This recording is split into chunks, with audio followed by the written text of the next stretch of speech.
This conference will now be recorded. Thanks, Tina.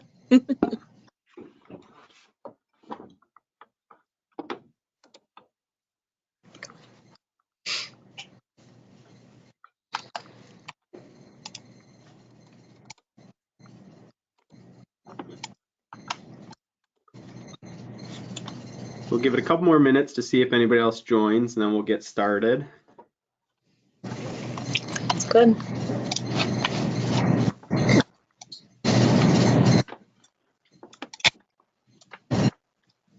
Did everybody get the agenda that was sent out then?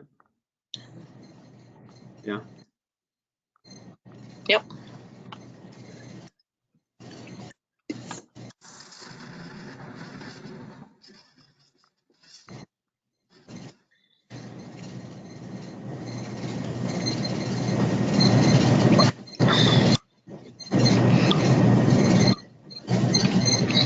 Hannah, with your recording studio set up. Look at that. This is our game room. I was going to say, are you hosting a radio show right after? Yeah.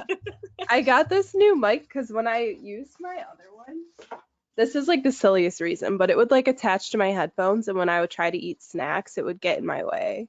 So I got an external microphone so I can eat snacks and play games at the same time. Hey, priorities. Yes, absolutely. That's hilarious. It's you and Kevin Troshak with the fun mics, Hannah. Yeah. That's right. Yeah, he has the like in the front one. Yeah. Mm-hmm. That's good.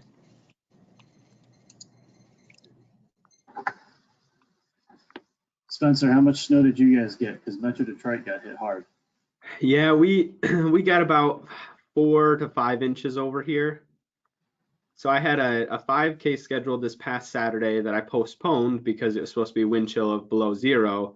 And then we got dumped on with even more snow. So I'm crossing my fingers that this Saturday it's warmer and I can get that snow clear before we start.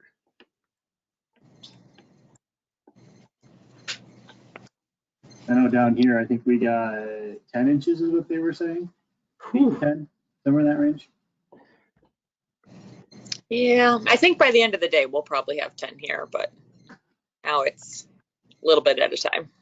Yeah, we got a little farther south got hit more. I saw somebody I know down in Toledo. I think Toledo got hit with 14 inches overnight. Jeez. That'll make your commute a little more difficult. All right, well, I guess we can go ahead and get started. I stepped away for a second there, so I'm not sure if Michelle said, but Keith probably won't be able to join us today. He had something come up last second. So I'm going to go ahead and lead the meeting today with Michelle's help, and you guys can jump in whenever. First off, thank you for joining us for our first meeting in 2021. We do have on the agenda the other couple we have scheduled, one in April and one in September. We'll talk about that at the end of the meeting. But first, just wanted to say welcome. And then if anybody has any big news from the new year since we last all talked, we could share that now. Otherwise, we can get into our business items. I have big news. I bought a house. Oh, congratulations. Woo-hoo, yeah. So right in time for the snow so that we have to now shovel a whole house and a driveway, which is, homeowner problems. I'll take it. But yeah, we bought a house in Livonia. So we'll be moving on Saturday. It's the official moving day. So it'll be official. But yeah, that's news. Awesome. I may know a place where you could get a good membership. Hey, sounds good. Do we want to go around and do a quick name where you're from introduction to see where everybody's coming from? I can start that one. My name's Michelle Vanderson, and I'm coming to you from Chesterfield Township, where I'm the assistant director over there. Here. I'm Spencer McKellar. I'm with the City of Kentwood Parks and Recreation Department.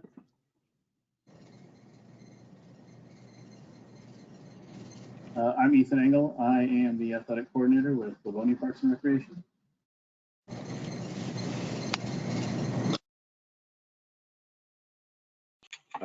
John Haney, Oakland County Parks Mobile Recreation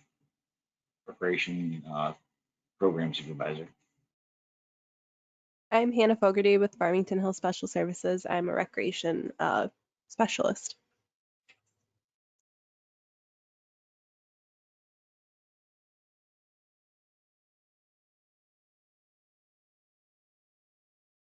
Hi, Nikki McKeecher. I'm with Troy Recreation. I oversee senior and adult programs.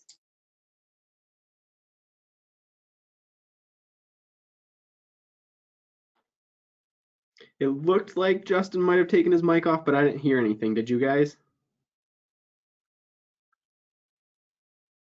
I can't read lips that well.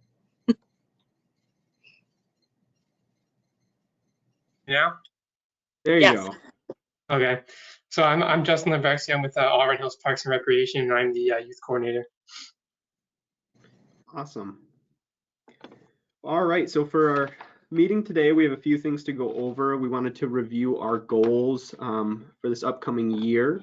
I had them pulled up. Hang on just a moment.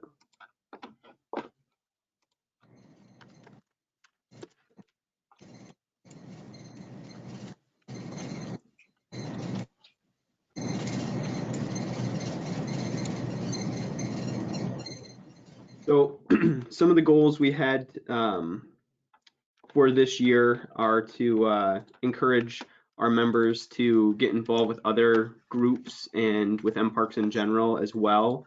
In addition to that, we're hoping to host some webinars on on a number of different topics. One of the topics we did so far is outdoor recreation.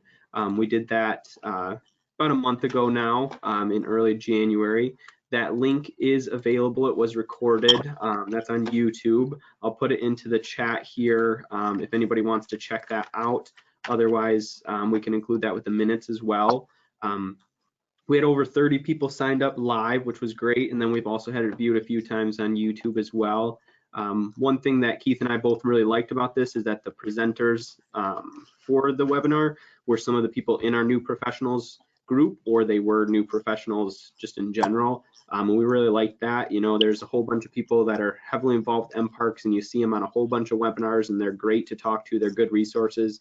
But one of our goals is to get the new professionals to feel comfortable to present to their peers, and then make that a back and forth where you can make those connections in an educational opportunity. So don't be surprised if we reach out to our group a few times throughout the year asking either for you to step up and present, or for you to suggest somebody you might know that would be willing to present on different topics.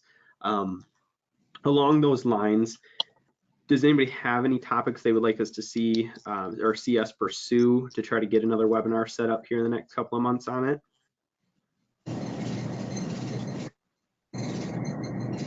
Keith and I had talked about, Go ahead, sorry, Hannah. go ahead.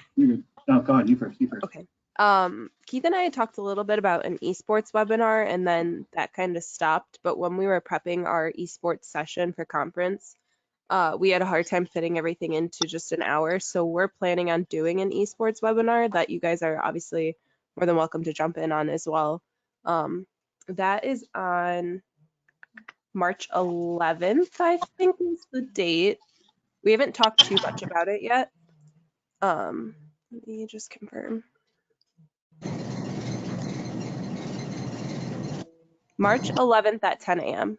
And like I said, we haven't gotten anything figured out other than the mission control guy and the high score esports guy were available that day. So I jumped on that date. Awesome. Great. Any other topics other than esports that you'd like us to at least look into to see if it's something we can put together this upcoming year? I think maybe for this fall, as I know, hiring stuff sometimes for full-time staff, or maybe some true new professionals coming in, like a benefits 101 kind of doc or intro session. I know when I was here, we touched base on that. And that one was just kind of got away from us, I feel like. So I think that would be good. I'm happy to help lead that one, but I think that would be great because I know multiple different roles I've had, it's been like, wait, what am I actually signing up my actually getting into? And it can just be your basics. And then happy to help lead this one too, some kind of the emerging leader workshop again in the fall. If we can put that together, probably have to be a webinar again, but I think that would be good to put back together now that the pandemic is, you know, a little more manageable. It feels like in comparison to the unknown we had last year. I feel like we had a really good year one with that, and we can see that continue. So I think that's something we can also work on. How many of your organizations have unions involved? 'Cause I know that's something as a new professional going into an organization that has a union is kind of a different atmosphere, a different thing to deal with too. I know that is kind of related to benefits in the way that they advocate for you and all of that. Do you think that's a component you'd want to add to that, Ethan? I think you have almost a whole separate webinar in dealing with unions and more day of and job operations, because unions are great, but I think a lot of us in our roles are not going to be union members. If we are, you can go contact your union rep and they can be a little more, you know, how they work on your behalf, because each union is going to be a touch different. But you know, how do you work with unions? How do you develop those relationships? What can you and can't you do? And maybe there's a few communities that, you know, we can get up and go, this is what our unions do. And because I know I can think of at least 3 different like areas that I work with, especially during my busy season on a daily basis, that are all unions. Now they may be from the same union, but then I have to work with them in different ways. So what am I able to do? What do they have to do? Yeah, I think there's enough content to do 2 separate, one on union, one on benefits. I like that. Okay. I was thinking something, Spencer, too, like vendors.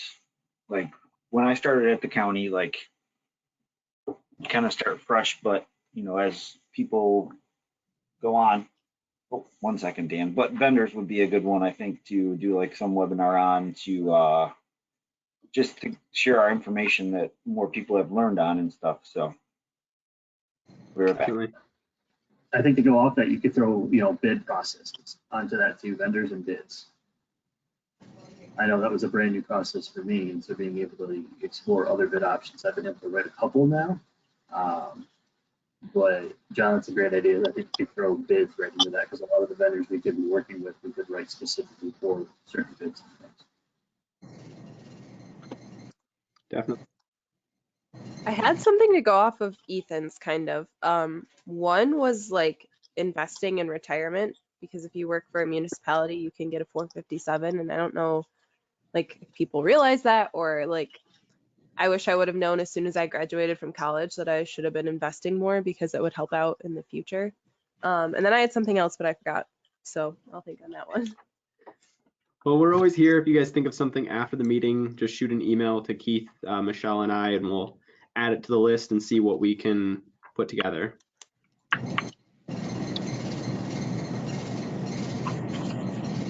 All right, so the next topic is the mentorship program and launching the year 2 of that. I don't know if Ethan or Michelle wants to take the lead on discussing kind of a recap of last year and then what the plan is moving forward. Michelle, I can cover last year if you want to touch on what's going forward. Sounds good. So last year was year 1. We were able to match up 19 people. We had more mentors than mentees. We had 19 matches, so we had more mentors than mentees. So we are looking for mentees to apply to this year's program. It went well. We had the plan. We had everything that was in place. If you guys were at our presentation at conference, you've heard this a little bit. And then COVID kind of hit and derailed what we wanted to do, causing, as we've all gone through, you know, maybe not access to work email, who has the time for it, a lot of unknown, people getting furloughed, all this different crazy stuff. So we have probably a handful of people that actually truly kept with it for the whole year. And we were very thrilled with all that, given everything that we all went through this past year. So we were happy with the way the mentor program turned out. It was monthly emails, and we left it up to the individual matches to kind of customize their relationship. How my relationship with my mentor went was very different than how Michelle's, than how Keith's, and then our 4th person, Stephen, was also involved. So it's really customizable to you guys. And so we're really excited about year 2 and what we have to offer. So I will let Michelle touch on year 2. Yeah, so in year 2, we're going to make it a little bit of a shorter program. Applications are being accepted right now and through March, through the 2nd week of March, so March 14th. And then we're going to make it a 9-month program. So your matches will be made in March. April through December is when we're going to have your match B, and that's mentor to mentee match. So I mean, maybe people on this call would fall more into the mentee category, but that doesn't mean you can't be a mentor. So if you maybe feel that, wow, I have a lot of work to do in my public speaking skills, or I really want to learn how to deal with like that political atmosphere, and I need somebody to teach me that side. But you know what? I'm a rock star at leagues, and I can rock out a league, and I have the best version of what I know what to do, and I think I have a lot of really great ideas. Maybe somebody who has just started out and they've never done a league before can learn from you on that side. So you can kind of split yourself into 2 different categories if you want to. And that's just 2 people to touch base with. We only ask for, I think we said a 2-hour commitment a month. So it's nothing major, maybe even 1 hour if you want to. But it's all about what you know, the saying of what you put in is what you get out. That's exactly what it's about. So yeah, I just keep saying, sign up, sign up, sign up. But that's what I'll keep saying, because that's what we want you to do. Sign up as a mentee. We need more support on that side of the program, and we do want to continue it. It's kind of like a recycling program, so you're not matched with the same person, but it may be the same people that come back, and they create a new connection, and then suddenly you've known 5 people in the career that you didn't have before. So I that's think our plan. I think the mentors we weren't able to match this past year probably had anywhere from 40 to 60 years of experience, like combined of work experience. And that's at a minimum. That's me like underestimating. So we had some really great people that didn't get matched up. And the application is built to try and collect that information of what you want out of it. So I second Michelle wholeheartedly. Apply. We're looking for people to get involved with this. We want to really hopefully see more people get matched up, because I know the 4 of us that were involved and helped running it and getting matched up really enjoyed our matches and got a lot out of it. I got a lot out of each one. Yeah, thanks. Awesome. Thanks, guys. All right, another goal or something we always try to do is a volunteer day. In years past, that's been around Earth Day, which is Thursday, April 22nd this year. I know with COVID, our traditional options might not be able to happen, but it's something I wanted to put on everybody's radar, or if they have something upcoming later this spring or even maybe in the summer, an option that you think would be good for us to volunteer as a group at. You can either share that now or send us your ideas later. In years past, we've done kayaking trips where we've cleaned up different rivers or water locations, waterways, but it doesn't have to be that. It can be anything. So if you have ideas, feel free to share them now or email them to us after the fact. Spencer, I know Keith and I were talking last year. We found one where it was like kayaking and cleaning up the Detroit River. So we were really excited about that, and then COVID hit. So I'm not sure if they would offer that again. It was sometime, I think, in April or May. But it seemed kind of like a cool thing where it wasn't just it was a more true downtown Detroit setting. He might remember it more. I'd have to do some digging. If he can't find it, I'm sure I got an email somewhere with it in there, but that's an option. If we want to stick to the kayaking, where we didn't have to contact Itchen Park, it was we sign up with a certain number of people, show up, get the kayaking.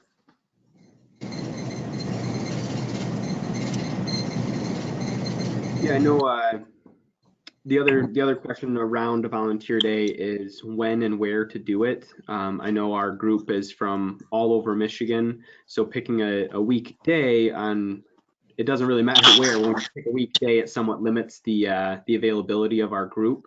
But I also know that once the weather gets nice, the weekends are very important to each of us for our own personal time. So that's something for all of us to consider too, what we think would work best and where. And then Hannah, I saw your chat. We could definitely look into that and see if there's something we could do on that front for the people who've been impacted for sure.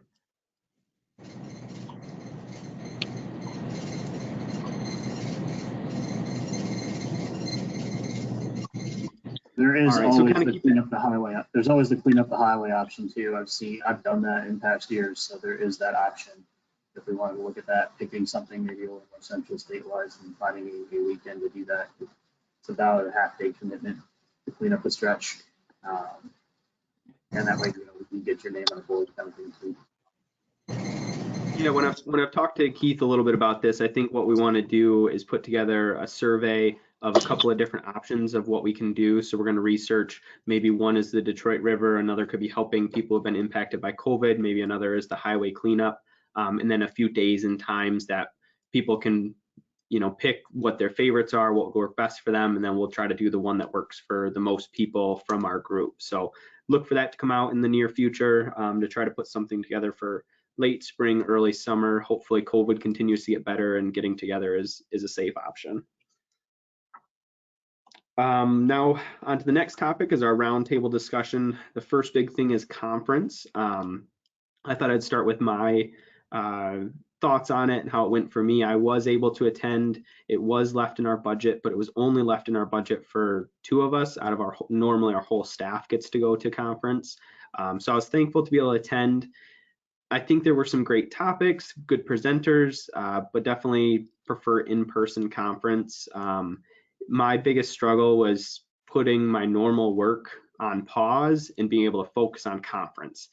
Even though, I try to shut the door or go to a different room, constantly still have questions coming up. Like I mentioned at the very beginning, I had an event coming up this weekend, and we've been planning a lot of other small events that just, it was very difficult for me to kind of unplug the normal work and focus on what was happening for the conference instead of just working and trying to squeeze, a presentation in here or there. So I'm not sure how everybody else felt, but definitely I'm looking forward to in-person in the future. Spencer, that was exactly what I was going to say, that I was doing it on my work laptop at home, and so my email is connected, and so that little banner of emails, every single time I read it and I was like, oh, I can take care of that. Oh wait, no, I'm supposed to be focusing. It was tough. It was very difficult. And then I didn't use the networking tool. It looked like speed dating to me, like the networking speed dating that they set up, which is a cool option. I just never ended up doing it because I just needed to get up, stretch my legs, Yeah, I use those times in between to answer email, to do other stuff too. I like the idea of this, like the networking speed dating option, but I also didn't. Right. Yeah, but I did. I mean, overall, I enjoyed the presentations that I went to. I think it's good content. I'm looking forward to being able to have the content afterwards. It sounds like it'll be out within the month or so. And we'll be able to look back, because there are a couple that I couldn't. It was one of those decide between 2 in one session area, and I wanted to see the other one too. So maybe hopefully you can access the other one too, and not just the ones that you actually attended. Speaking of which, if you're logged into your mParks account on mParks website and you go to conference and trade shows, there's a past conference resources tab now, and it lists not all of them, but maybe all of them, a bunch of the presentations in PDF form for you to go back and look at. So even if you didn't attend, you might have access to that. I'm not sure. Ethan maybe knows a little bit more on that, but at least the PDFs of the presentations are there.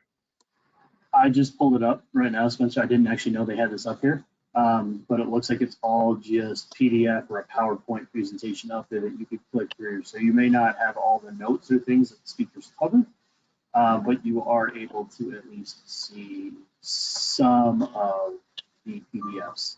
I don't know if they are all of them. It doesn't look like all of them are there. It may just be the external speakers involved with that. I didn't know that was there, but it looks pretty cool. So if you have it, check it out.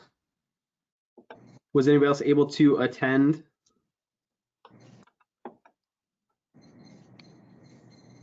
Yeah, I was there and I enjoyed it. Some of the sessions kind of, I don't know, just they had issues with technology and it kind of just ruined the whole, not ruined, but just threw off the whole session, and they were dealing with technology issues and they weren't able to talk about everything they wanted to talk about. And overall I enjoyed it. I felt like, especially for having to basically plan a whole conference when you were originally planning on doing it in person, I think the platform worked well and stuff. There was just a few technology issues that kind of derailed some of the sessions. I think the majority of mine had at least a small technical difficulty at some point in time. I think that's just part of it, and I kind of just rolled with it as it happened because I knew that's that's just part of it. But yeah, I agree. Those definitely kind of stood out to me too. I was able to attend as well. I also had the opportunity to present, which very different on the presenter side. It was still fun to present and use that platform. I thought they did a really good job. in getting that conference on. I think with day one and realized I kind of had to tamper my expectations as to what I was going to get out of it. And once I kind of realized I'm not going to have that interaction necessarily that you want from some of these speakers, especially the more engaged, interactive ones, I felt like it was a good conference. I felt they did the best they could with the situation we had. And I agree, we're looking forward to 2022, which Spencer, you give Hannah and I touch on, or a second to touch on 2022. After this, we can kind of cover what that's looking like a little bit. But I thought they did a really good job, and definitely the technical difficulties, but are never trying to do a video presentation over that kind of platform because it just didn't work well. I think overall from the conference, one of my biggest content takeaways is that with COVID, it's all about that creativity, and maybe you're offering the same program that you did, but how do you make it safe, or how do you make it different enough to not be compared to what you did last year? Like, it's all about adapting, innovating, that type of thing. I almost kind of, in my brain, I'm thinking that I wonder if we could do like a brainstorming session or something like that outside of conference. You know how they do that in 99 programs? Everyone just fires a bunch of ideas like, this is what worked, this was what we were thinking, but we've never done it. And then you can kind of take that home, write your notes down, and then like build off of that to create something that works in your community. I wonder if we could do, and maybe that's a webinar, that's not even a webinar. That would just be more of something like this, like a social roundtable. Can we just all get creative? Because I know I'm getting like burned out feeling almost with all of this happening, and the creativity is hard to keep pulling ahead as much. So it'd be nice to have a chance to just chat and say, okay, what's happening? What are you guys doing? How can we be creative, and like brainstorm. However that appears, I don't know, but I think we should do it. Michelle, I can, Melissa Naraki is the programming chair, and she works down the hallway from me, so I can talk to her about that. Maybe she can put something together, not just a programming meeting. Maybe she can put something like get Vic involved and stuff like that, and that would be try great. to do a webinar on that. So I'll have a conversation with her. I'm writing a note right now. Thank you. And then I haven't heard any dates yet. If we're going to try to do another joint meeting like we had done pre-COVID. Ethan, Michelle, Hannah, have any of you heard of any of those potential opportunities? With COVID, I'm not surprised. I'm hopeful that we can still do something like that, even if it is a virtual option. I'll talk to Keith and see if maybe we can at least try to do a joint meeting with a couple of other groups. I know last year we were trying to do one with the student focus group. Maybe like Michelle was talking, maybe it's a good one that we try to get programming, somehow jump in on theirs and do a joint one where we have a shorter meeting each or something. Because I did really enjoy those pre-COVID, to be able to do multiple meetings in the same day and actually see people in person or interact. And I know that's not possible right this second, but maybe 9 months from now, it's something we could try to plan for. I definitely think those are helpful. Even the virtual version might work because of how you can spread out into rooms, do the breakout rooms, so we can all be together. And then the same way you would go walk to the other conference room, you'd pull yourself into a breakout room. Yeah, Spencer, loop me in on that for the student side of things. I think linking students and new pros and potentially programming is not a bad idea. I think a lot of us already share ties to two, if not all three of the groups. So loop me in on that. I think we'd be interested for sure. Sounds good. Anybody else that attended conference or had any recaps on that? Otherwise, maybe if Ethan wants to talk a little bit about 2022, we can do that. Hannah, if I miss anything that we've covered so far, feel free to cover or add on. It is planning on in person again up in Traverse City, as Greg said, March. The first week of March, it's going to be Sunday through Thursday. We're still working on a theme for it, but it's going to be back up at the Traverse City Resort. A few of the things we're really trying to focus on is that reconnecting theme. Esports is going to be an ever-present theme, which is part of the reason why Hannah and I are on the committee. We're probably going to be the esports experts on that committee. Smaller committee, but I know that we have a lot of good energy going forward for this, and part of each focus area role is to have 2 presentation proposals submitted. So we need to, already start thinking about some of those things. I've got a couple ideas that could work for new professionals. I would love to do another mentor program, like a year 3 presentation, keep that going. But it's going to be hopefully again up in Traverse City, same place, the Grand Traverse Resort, first week of March. Hannah, did I miss anything? I threw the dates into the chat. It's March 6th through 9th, 2022. I think that's basically it. I mean, the idea is that it would be in person. I think hopefully we can do something that's kind of a little bit of both. So if you're not comfortable or can't make it, maybe we can still do something hybrid. Is kind of like what I'm picking up on too. And I know that's something I've advocated for with our administration to bring that back into the budget. I definitely think there's a lot of value in it. So I know sometimes new professionals don't have a ton of pull when it comes to those sorts of things, but just letting supervisors and administration know that that's something that you're interested in, you find a lot of value in it, definitely doesn't hurt. So I think too, if you ever had an issue where your city leadership or whoever was hesitant, Clay always seems like he's more than willing to help either write your city a note if he needs to, or help fight to get you that information and get you to conference. So just another resource. And I know at the county, if you get your CPRP, they value that for you to go to conference. So here at the county, they pay for you to get it for the test and stuff. But if you have that, sometimes your name goes up the list of who's going to go or who's not going to go. I was just going to say that's how it worked for us too. The only reason a couple of us were still able to go this year is because we had obtained the CPRP. So they wanted us to at least get the CEUs for that.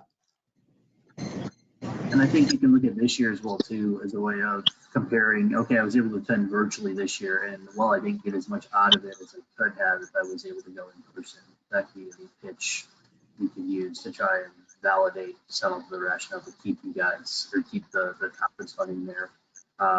Definitely agree with what you guys were saying. We didn't get out of it what we wanted to this year, and I think a lot of that had to do with in our offices or in our homes rather than in person with your colleagues.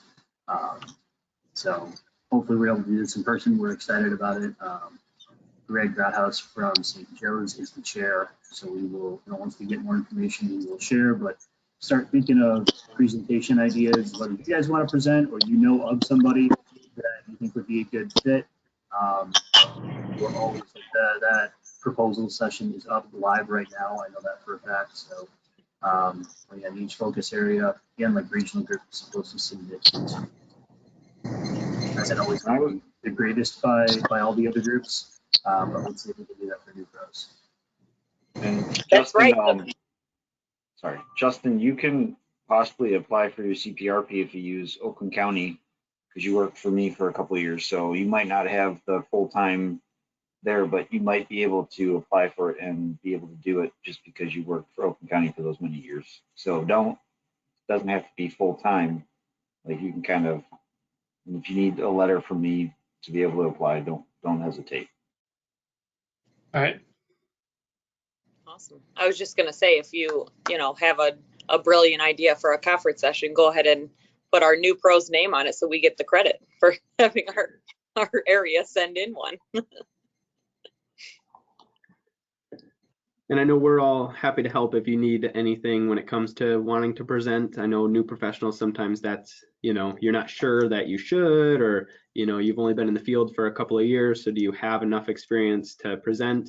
I definitely think it's worth doing it. You do, if you have done something a number of times, even the things you've learned, is good to share with other people. So I know, like Ethan said, he's presented, and a couple other people have either presented at mParks or other conferences.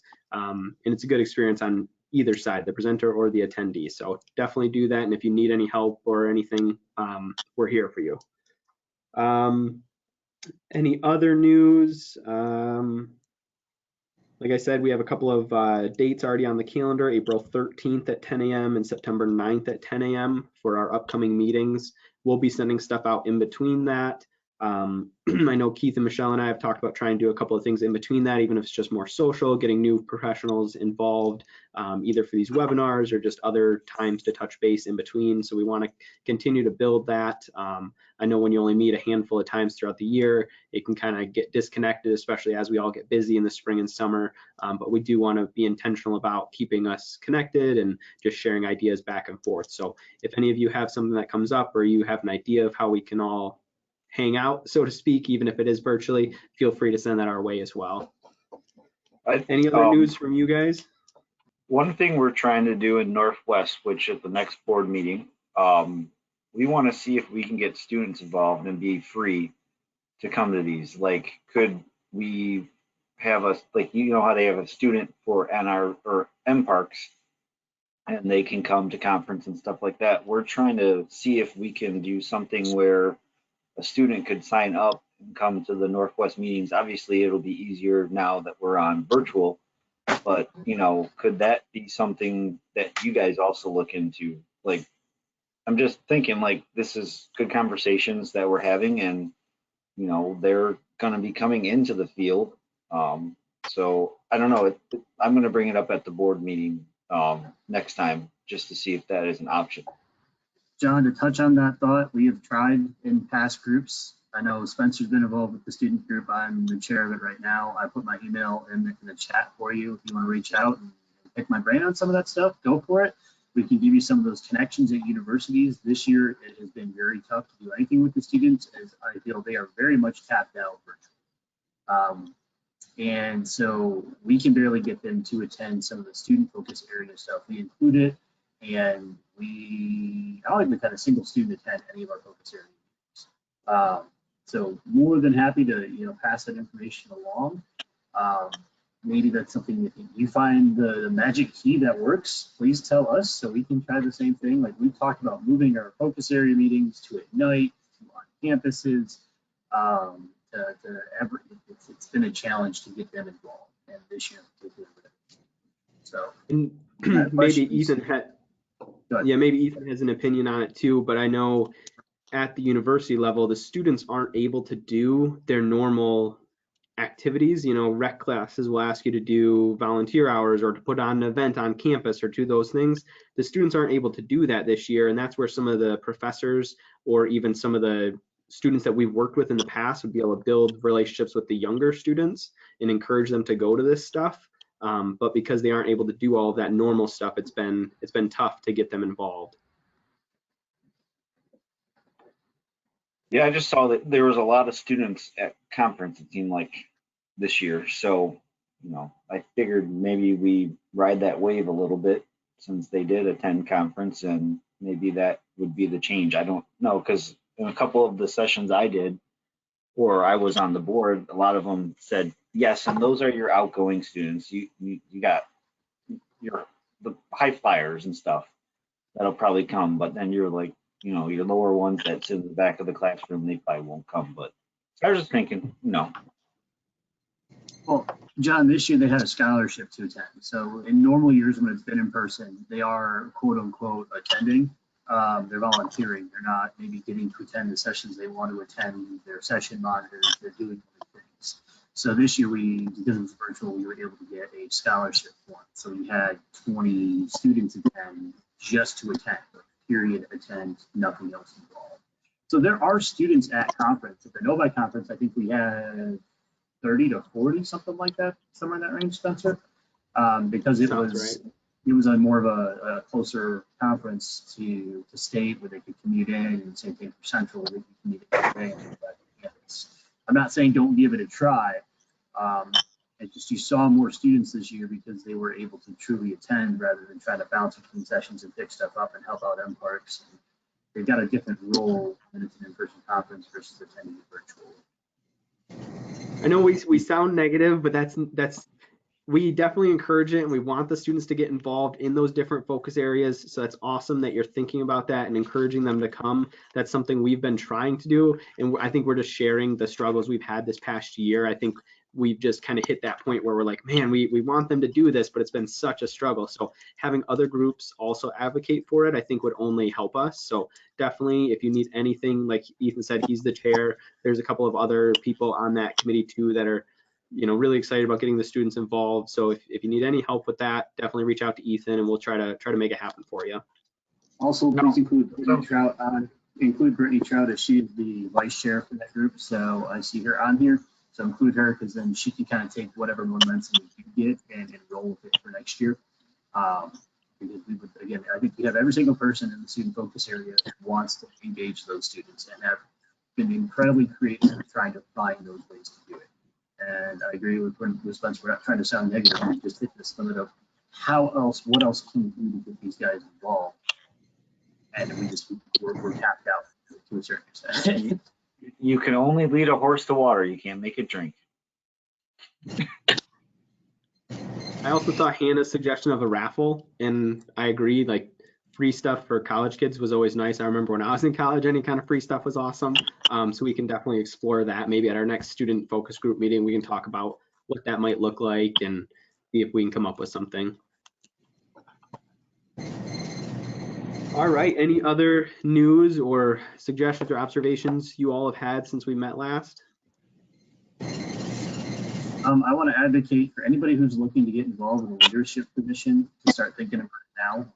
Spencer's vice chair right now, meaning he is going to be the chair, so we will have a chair or vice chair position open. I know Michelle is in the second year of her secretary position.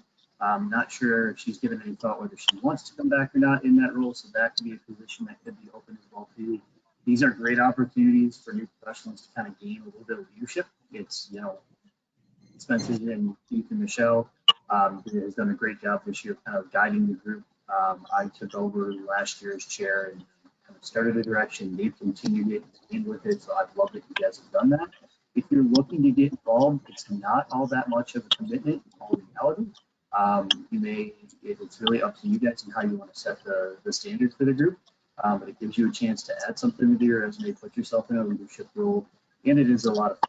I really did enjoy it. I've been chairs of multiple groups now, whether by choice or not, and it's something you get a lot out of. Hopefully this coming year they're able to actually do the board retreat, which is where you go up to National stay at your hotel for a few days, and be able to actually have some kind of retreat planning session, leadership strategy for the coming year.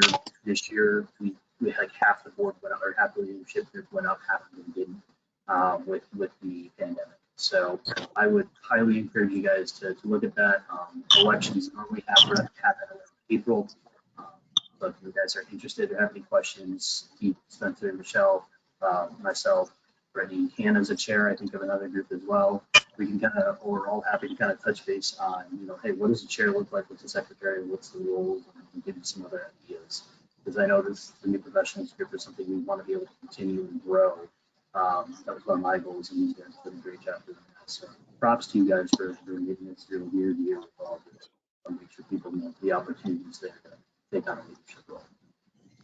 Thank you. I was actually really happy that Alyssa Buck was in, because she was actually the founder, I guess I would call her, of the new professionals focus area. So she was the one that had the idea that, hey, we're all new here, let's build it. And so she kind of created this program, and then we were the first group to hand it off to. And so hopefully we're doing her proud, but I know she had to log off. But yeah, anything, I appreciate the shout out for those elections to be open, because we absolutely, please sign up for the leadership of it. And I guess if you see like you're doing something cool, like Hannah, like we're trying to Hannah's trying to do it to get esports to be its own kind of subcommittee where they would have a chair and stuff like that. So if you're something innovative and something that, like, work with mParks, and like that's how archery was formed. So Brian saw a thing and he formed an archery group. So they're always open to new ideas. So good question, Hannah. What a new professional is, like Ethan said, it is those who are within their first 5 years or so in mParks. However, our focus group also includes people with 15, 20 years of experience, but they have a passion to help support those individuals who are within their first 5 years. So it doesn't have to be just a new person. Anybody can be a part of our group. Our goal is just to help support them get into the field, advance in the field, and be successful in general. And there was a shift before. It used to be called young professionals. You can be any age and be new. You can be any age and join into the field for the first time. So you don't have to be young to be new. Right. And I want to just say, yeah, anybody who's interested in getting involved in a leadership role, do it. I was hesitant just because I have a couple of young kids at home and I wasn't sure I'd have time to dedicate to it. But it's really a great team, even if, you know, like Hannah's a part of a different group, Ethan's a chair of another group. And if something comes up, they'll support us in this group. You know, the leadership teams kind of in all the groups help work together. So it's, you know, I am glad I stepped up to do the chair elect, and I definitely encourage anybody else who's interested to step up too, because it is a great experience, and you not only learn more about this group, but you'll learn about those other groups as well. And I think if you want to get involved for the newer, younger professionals on the YM, you can actually select groups that you want to get information from. So that, like, if you want to be a part of programming, then you can go on there and click that you want to be programming, and then you'll be added to the email list. So that's another option to get involved too. And you don't have to become chair right away. You can come to a couple meetings, and then if you feel like you have the energy or the time, then do it. You know, it's great.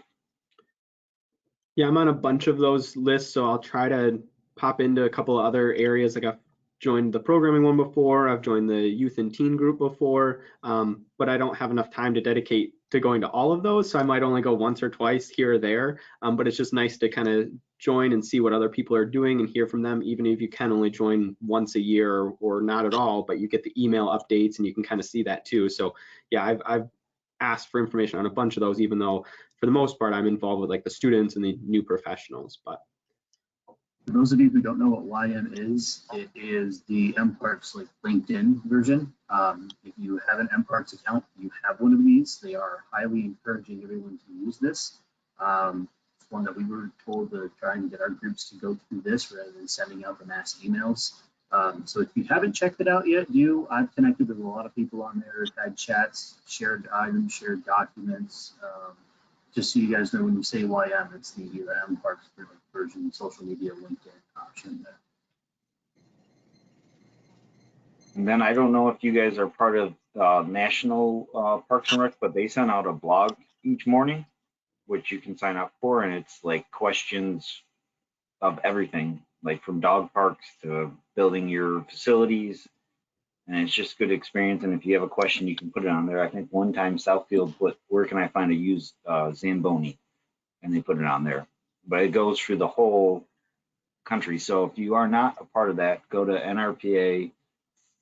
I think it's .com. I don't know if it's .com or .org, but then you get an email each morning of that blog, and it has all the questions there. I read it every morning. So you guys may have talked about that before, but I just figured that's really helpful. Oh, that's good. Always good to bring up, yeah. All right, any other news or things that we might not have covered? I know sometimes, since some of us have been a part of it for a while, we kind of forget what's good for new people. So if you have questions, please put them in there, or, you know, if you have a question that you think would be helpful for others, feel free to put those in the chat or just ask them. Never hurts to talk about something a couple of times. If you guys do run into Billy or Keith, please tell them congratulations, as they were the two winners of the new professional of the, both hands down deserved the award for their work this past year. Very excited to find out that they both won it. So if you see them virtually, in person, message, give them a congratulations.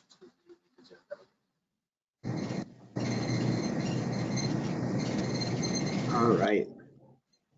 Anything else that anybody wants to share before we conclude the meeting?